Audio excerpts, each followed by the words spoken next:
Hey, this is Nick F. Nelson, Brandprenuer, encouraging you to take care of what drives you. About a month or so, I ended up having a flat tire and ended up putting on the spare, what I affectionately have called the donut. How about it's 4 weeks later and I'm still riding on the donut? Now, I stay a good 45 minutes outside of Atlanta, and every day I'm driving up and down the highway.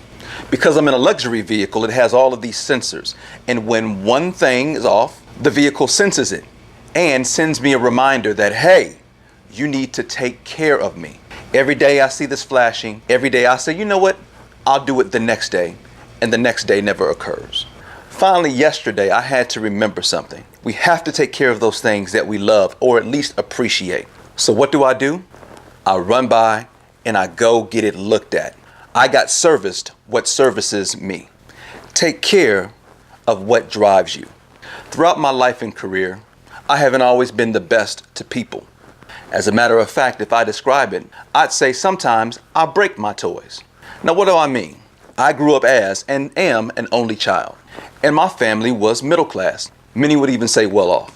When I get a new toy, I'd swing it back and forth, and sometimes even break it, and would think nothing about it.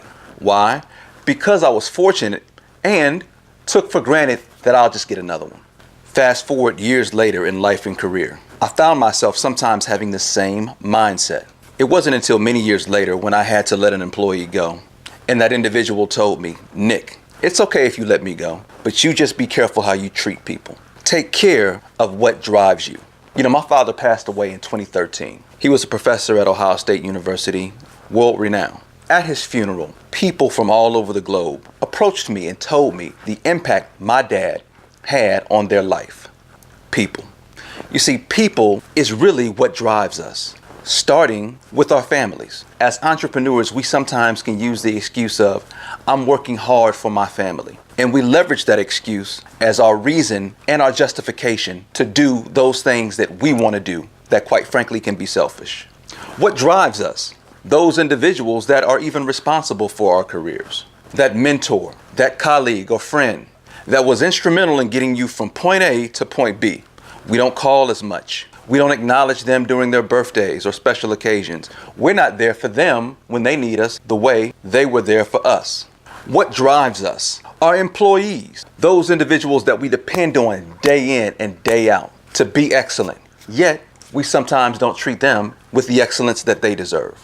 What drives us? Those clients that, as annoying as they sometimes may be, they pay on time. They want to see us win. Yet we put them on the back burner or don't give them the very excellence that we committed to when we started the relationship.